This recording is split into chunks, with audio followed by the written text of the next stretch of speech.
What's going on, pursuers? Welcome to The Pursuit of Calling, the podcast that provides you with the strategies and tools needed to successfully discover and pursue your calling.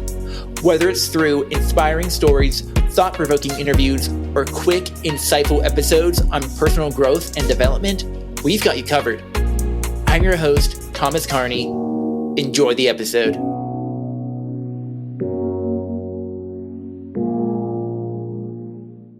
What's going on, pursuers? Welcome to the Pursuit of Calling podcast. And Ryan, thank you for joining me. Hey, thank you for having me. Yeah, for sure. And guys, I'm excited. Ryan he's working on becoming a keynote speaker, but he's also currently coaching kids how to gain confidence and gain college scholarships. That's a couple of things that came up during our pre-interview that we had like almost a month ago now, it feels like. But yeah, guys, I'm excited for this conversation. Ryan, for the pursuers who don't know you, because we're going to assume most of them don't. Who are you? Like, what do you want them to know about you? Man, that's a pretty loaded question, isn't it? Yeah. Probably the number one thing I'd want people to know is I'm a child of God. First and foremost, my identity is in God. Everything I am and have is rooted in Him, which wasn't always the case, but now I realize that that's where everything about me comes from. But for everybody else, the non-godly folks out there, would say I am pretty much a mindset coach and trying to become a motivational speaker. And that's pretty much me. No, that's fantastic. No, you told me before we started recording, short and sweet. That's great. Yeah. So a part of your story that I found really intriguing, and I'm happy when during the pre-interview I dove into it further, but you mentioned going from jail, being incarcerated, to running a wrestling academy. And so, like, before we talk about you actually getting to where you are now, I want to talk about where you were. So can you give us a little bit of insight into that? Well, I mean, I grew up like any normal kid, was very athletic, good in school, and somewhere along that path, I lost myself and became addicted to drugs and alcohol. And I just kept going down that path. Every time I try to get away from it, I would kind of get sucked back in because I had my own personal hurts and hang-ups, everything. Well, eventually I realized that all that was going to happen to me was I was going to end up dead. I was going to end up in prison, and those where I could get clean and sober. And this happened. I ended up in jail for a little time, like 20-some days, and had some time to kind of reflect on if that was the life I wanted. And it wasn't. Yeah. And sometimes that's what you need, that kick sometimes, right? You need Yes. that realization whenever you're brought down low, and like I'm diving a lot into Psalm 23 right now, and whenever in that valley of the shadow of death, you start you realize whenever you become a child of God, you're like, man, I can fear no evil because God is with me. Yeah, and that's what I take from that time there was God was giving me a time out and bringing me closer to Him. Because in my time there, I started going to recovery meetings. Was going back to doing Bible studies, going to like church sessions, which I hadn't been to church in like almost 20 years at that point. And as soon as I got out, the people that were coming in doing recovery meetings, I started meeting up with them. So everything was for a reason that I was sent there to go to that next level and follow that next path. Yeah, and what is that next path? What was that? At first, I didn't know. First it was get clean and sober. That was my main objective, was Mm-hmm. try to get away from drugs and alcohol. Like there was no other path but that. That was my main focus, was that. And then I realized, Mm-hmm. hey, that my main focus needed to be on God, not just the getting clean and sober part. Yeah. Hmm. And then that led you from from what I remember to a conversation that you had with your friend about what you should be doing with your life. Yeah. I mean, that was You an need, interesting thing. I mean, so I was doing construction at the time, and I just felt it in my heart that I wasn't supposed to be there anymore. I was having trouble mm, getting clean and sober. I mean, I was struggling. Some days I'd be good, other days bad. But we were working outside middle, and I live in Ohio, so in middle of winter, working outside, kind of miserable in the middle of what, December, January. You know, it's kind of miserable mm, outside, cold, yeah. and I couldn't be happy. I mean, I was not happy at all where I was in life, and Mm-hmm. the people I was around, where there was a lot of negativity. I'm like, I can't do it here. I can't Yeah. do what I need to do in this environment. I need to get away. So I took a layoff from work and was kind of debating on what I wanted to do again, and was like, you know what? I'm gonna start my own business. Let's maybe start a painting business or something that I know I could do. I know some other Mm-hmm. people, some construction people that could help me get me in the foot in the door, and I could go do this. Well, I went and talked to a friend, really good friend, and we started talking. I wanted to get some advice on how to get this business up and running, business plan, everything. And I used to coach his sons in wrestling. Mm-hmm. And he came in. I went to him. We just started talking, small talk, talk about how I asked how his kids were doing, how the team was doing, and we just started Mm-hmm. talking about wrestling. And he seen my face light up as we were talking about wrestling and about helping kids and about having a plan of how to get them to be successful, how to change things around. He just looked at me, Ryan. He goes, "You don't even know, do you?" I go, "No, no, what?" He goes, "This is what you need to be doing, not the other stuff, not running a painting business or anything like that. You need to go coach wrestling and help these kids." He goes, "That's Mm-hmm. what you need to do." He goes, "You have a plan. Anybody who knows anything can kind of see how your face lights up when you talk about it." Mm-hmm. He goes, "That's where you need to go." So that's what I started pursuing. Well, there's a lot of doubt first and foremost in my head. Am I good enough to do that? Look where I was just at. I was in jail probably less than 4 months ago. You Mm-hmm. know, is anybody gonna let me around their kids? I mean, wasn't the best Yeah. role model at the time. So I had a lot of doubt, but I ended up Mm-hmm. finding something in my coat pocket, and I pulled out this. I kept asking God, God, if this is what you want me to do, tell Mm-hmm. me. Well, one day I reached Yeah. in my coat pocket and pulled out this poem, and it was like a wrestling poem. Hmm. And I'm like, I didn't know. I thought somebody put it in my pocket. That's where I was at the time, because I was just recently came back to God, not Right. realizing this is how it all works. I'm like, who's playing with me, And pulled this thing out. I'm like, oh my God, this is what I'm supposed to do.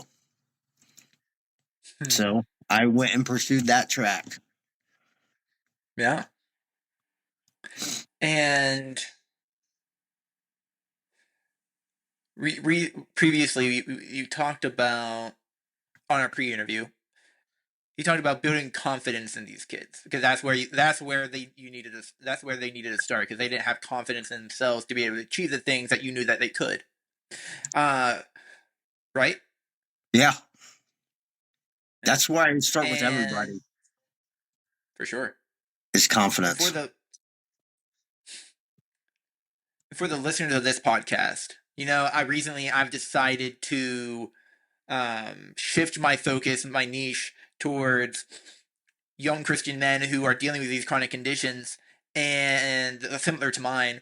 And it's the same thing the things even happens because you start to believe that because of your circumstances that you're not capable of doing this. You're not capable of doing this, achieving big goals. Not capable of doing things that other people say that you are not able to do.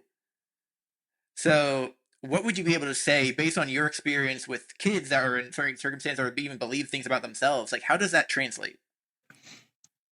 Well, confidence is everything. That Henry Ford quote always sticks to me when I start thinking about this. It's those who believe they can, or whether you believe you can or you believe you can't, you're both right. I mean, that quote Right. Yep. sticks with me every time because I'm like, that is so true. And that was part of my problem. I think why I kind of strayed towards drugs and alcohol was because, like, those limiting beliefs I had about myself that I wasn't good enough in Yeah. certain areas. And so when I kind of got clean and sober, this was the one thing I had to learn how to do was quiet my mind. And I mean, I Mm, dove into everything like spiritual warfare, listen to podcasts on like personal development, started reading a lot of books, and just yeah. started learning how to control my mind. And everything came back to when I'm trying to get better and become a better person, came back to the mindset. You got to learn how to upgrade your mind. You're trying to upgrade everything else about your body and everything else, but your mind still is horrible. You got to learn Yeah. how to upgrade that. So, I mean, I Hmm. deep dove into a lot of that on how to start controlling that. And I was kind of led to start working with kids and wrestling with mindset. And when I did this program, I signed up to do this program on mindset coaching.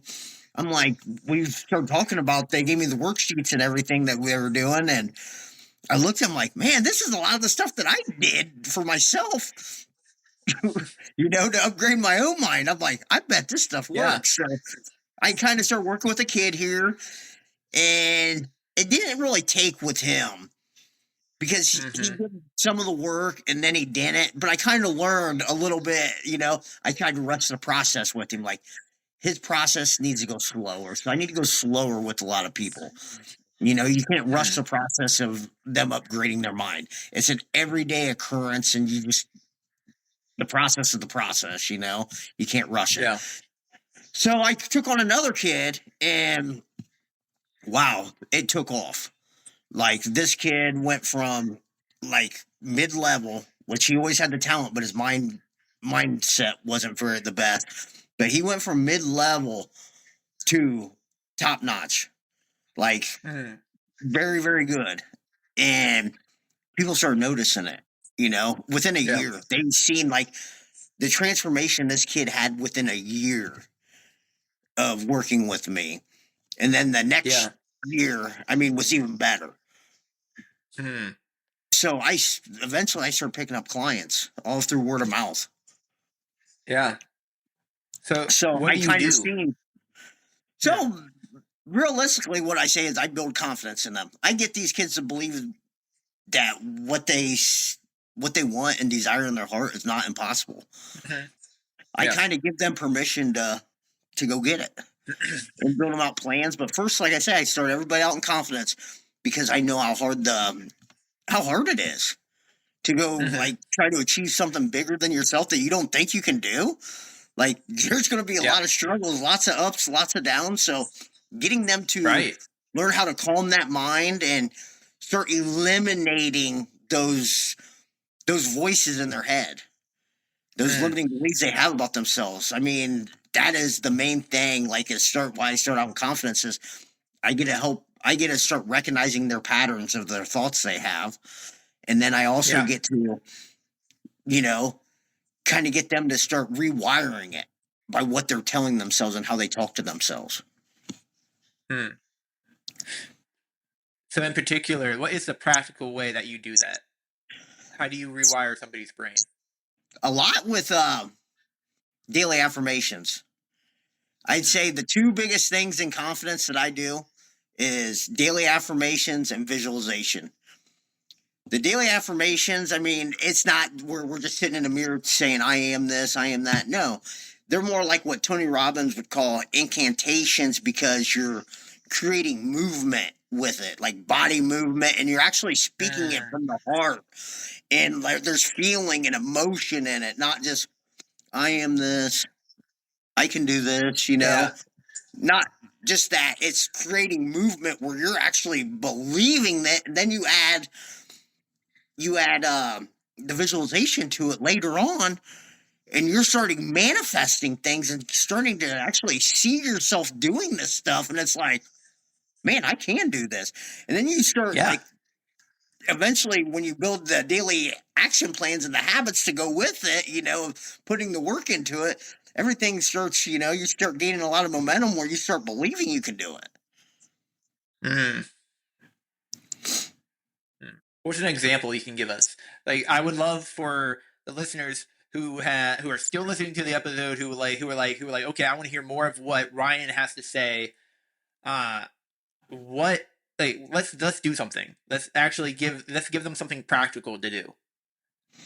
So first off, I give you like two quick steps. Okay, Yeah. so first step, I would say, if you're lacking confidence, what I would do, write down 10 things that you've accomplished in life. 10 things that you've accomplished. It can be work related, school related, family related, spiritual related, anything. 10 things that you've done and accomplished that you're like, man, I didn't think I could do this, but I did. That's where confidence Mm. lies, is the things looking Yeah. at your past successes. Because we've all done Mm. things that other people couldn't do. Yeah. Everybody's done something that not everybody could do. And you've been successful. You're just not looking at it hard enough. And then just start looking at some of your skills. I'd put down like, hey, 10 skills that I'm good at. 10 things I'm like, they could be subjects in school. Like, hey, I'm good at this video game. Things like that. I mean, you all have Yeah. skills that you're better at than the other people. So when you start looking at all the Yeah. positive things, that's where I would start. And then what I would Mm-hmm. do, I would create an anchor or a gesture, Mm. which could be, it's just a physical, it's just like a physical gesture. It could be a snap of a finger, a clap, smack on the head, pat on your chest, anything little, leg slap, anything little like that. And you just go down that list one by one and pair that with that gesture. Do that for a couple weeks. Every day, maybe once or twice a day for a couple weeks. And that just starts reprogramming your mind to show you, hey, you actually have been successful and you've actually been good Yeah. at something. Mm-hmm. That's where you start, because, hey, I can walk you through the other stuff, but getting you to actually see that you've actually done something that other people couldn't do, and you're not Mm. what you think you are, it just helps rewire that brain a little bit. Then I would go Yeah. straight to like building affirmations, incantation, whatever you want to call them. And those are just I am Mm-hmm. statements. And those could be, Yeah. I'd say, create 5 of them, 5 or more. Let's be like, I'm unstoppable. I can do this. I'm the best. Like, kind of make it with what you want to do. So, like with the athletes I work with, I'm unstoppable. I'm the Yeah. strongest. Things like that. Mm-hmm. They create them statements and then kind of pair them up. So with the affirmations and everything, we'd say them 5 times a Yeah. day. And then Mm. after each time they say the I am statement, they do their gesture. And we do that once. I start them out 5 times a day because it takes like 15 Mm-hmm. seconds. It takes like 15 Yeah. seconds. You can't remember them, take a picture on your phone of them and go through the day like that. Yeah. And it's just And it's crazy reprogramming because that mind. yeah, and I think it's crazy because like what you're saying is I don't know if you heard this before. Maybe the listeners have. Um, Whenever I was in school, I would hear people say, whenever you're studying for a test, chew a only chew one chew a stick of gum, and it's like maybe it's flavorful, maybe it has mint in it, and only chew that when you're studying that for that test. And then whenever you go to take the test, chew that same gum, because what that's going to do is going to trigger your brain to take that trigger and pull that information out into the surface. And that's what you're doing with the what you call it, the gestures, or the gestures. Like you're like, okay, Yeah. I'm gonna match an I am statement, or like something I'm good at with a snap or a slap on the leg, because it pulls it to the front. People, I think when you leave it on the surface sometimes, and like you're not in this world as much as we are, people, you see that on the surface, and you're like, man, that can't work. That's not that sounds too easy. Yeah. and and like and like because I was definitely a person like that. I would hear that, I'm like, yeah, that's wishy-washy, that makes no sense, that's like that's pipe dream stuff. And but I've done it. I think I told you in our pre-interview, I did for a month, I did what Tony Robbins calls priming, where you visualize the future that you want, you visualize the goals that you're aiming to achieve as if you've already achieved them, and then you're going back through the whole process of who you became in order to achieve that goal. And that month I was on fire. I was on fire. I would start, it would be the start of my day every morning for like a month, and I like everything I did started becoming for that, going towards that goal. I wrote down um a a while ago. I wrote down, I don't know if you've read Think and Grow Rich, but that's a Yeah. great book. Yeah. And I he's all about visualization. He's like, write down in as much detail, like how much money you want to make, how you're going to make that money, what you're going to do. And I did that. I wrote it all down. Napoleon Hill, people don't know who I'm talking about. And I did that. I wrote it all down and then forgot about it. I read it every day, like you said in the book. Read it every day for like however long I did it. I read it to a point where I memorized it. And the then one day I picked it up. I found it. I found my paper. I kept it in a folder. It's off to my left over there, and I read it. I was like, "Oh, it's going to be coaching, and merch store, and all this stuff." And I was like, at the time, I was like, "I'm literally doing everything that I wrote down. I forgot I even wrote it." Yeah. Like I programmed my brain, Well, that's and what it is. so guys, Visualization gives you're giving your subconscious mind that belief, so it gives your conscious mind permission to go get it. It programs your subconscious, yeah, which programs your conscious mind to go attract those things, because everything needs to mm-hmm. be done on the subconscious level. Like us as human beings are probably only operating at probably maybe, well, I think what they said, maybe 10-15% of our mental capability, like with visualization and all that stuff, all the things we don't utilize, like with our Yeah, brain capacity. I mean, it's crazy when you kind of look at everything. I mean, we've being bombarded with so many messages throughout with no quiet time or anything, that we're just being bombarded with all those messages from social media and everything, all television ads and everything else. We don't know what's going on half the time.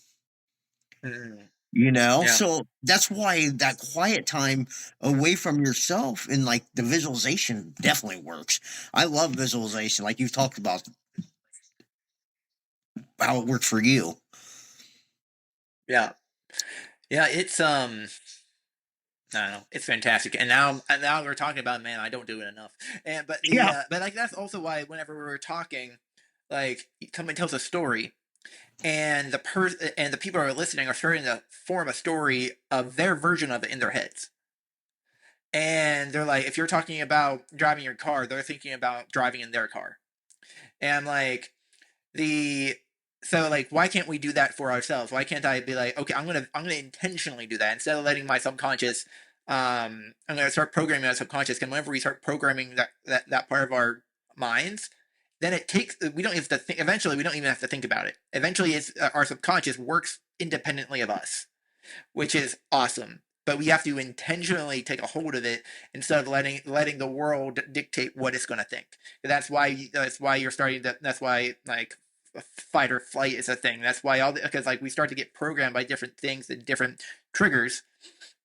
But whenever we start intentionally acknowledging what those triggers are and then making our own triggers, like you were saying, like then we can start to actually pull things out of our subconscious into our consciousness and actively utilize it in our day-to-day lives. Um, so guys, for the listeners of this podcast, for the pursuers that are listening, I actually want you to do that. Think about how you're starting your day every day. How are you starting it? Are you in the word? Are you starting it with the word? Are you visualizing? Like, have you ever done visualization before? If you haven't, either try it after this episode or try it in the morning and like actually visualize a goal that you want to achieve. Like, I know now that I'm saying the goal that you want to achieve, you're thinking about the goals that you want to achieve. I already know that you're doing that. I don't even have to know who you are. And so start doing that visualization. We talked about how good it is. So he gave you those practical steps. He gave you like what he said, 5 a.m. statements, doing the visualization, write down 10 things that you've accomplished in your life and 10 things that you're good at. Like, just doing one of those is enough. Just doing one of those is a great start. I almost said it was enough, and that wasn't going to be true. But Ryan, before we wrap up, you have anything else that you want to leave the listeners before we go to our final questions? Yeah, I would just tell them if you do visualization, use all your senses. Use all your senses too with that, because it makes it more personable, makes it more emotional when you can, like, even smell like where you're at, like hear it and feel like actually feel it. It creates more of that like definitive. Hey, this is going to happen. Makes it more real. Yeah. So that would be the when you're doing that visualization. Yeah, just add your senses to it. Right. But now, Ryan, so going to the end, I always ask people the same 2 questions. I'll start with the first one, and we'll move to the second one. So, what is the top resource, a top tool that you recommend to people? So, like, let's talk about a book. Yep. Okay. So, probably one of my favorite books, and it's a quick read. I can't even remember who wrote it, though. It's called Chop Wood, Carry Water. It's probably only 110 pages long, but it talks about the process. It is a very good book, and everything it talks about, it showed me so much that, hey, it's always about the process, about who you become in the process, and not about reaching your destination. The process is going to be hard. You just got to go through it. Mm-hmm. Fall in love with the process. Right. That's one of my favorite books of all time. Because, no matter what, it's... Okay, That's my favorite book. Awesome. Yeah. Thank you. That's gonna be linked in the show notes. I'd probably give the Amazon link, unless you have a better one out there. And then, who do you know that I should know, Ryan? Who would be a good part of my addition to my network? Who would be great to have as a podcast guest for the pursuers of the Pursuit of Calling podcast to listen to? So one guest that, a very good personal friend of mine, named Rory Paquette, who is actually my podcast coach. And I actually did a podcast. My first podcast I ever went on was his. And then he ended up becoming my podcast coach and kind of helped me start a podcast for myself. He would probably be the best person for you to know. Awesome. All right. Well, I'm going to talk to you a little bit after the recording. We'll talk a little bit more about your podcast coach, and we will But guys, thank you for listening to the Pursuit of Calling podcast. If you like this episode, go ahead, give it a like, give a 5-star review on Spotify and Apple Podcasts, wherever you listen to your podcasts. Yeah, make sure you do that, because it really does help out the algorithm. And then, and if you really liked it, share with your friends, share directly with your friends and not on social media, because again, that helps us that helps us spread the message, help people know that they were made for more, that they have a calling on their lives despite their circumstances. Whether you're in chronic pain or you're dealing with some other chronic illness, you were made for more. You have a higher calling in your life. So Ryan, thank you for joining me, and guys, we'll see you next time. Hey, thanks for having me.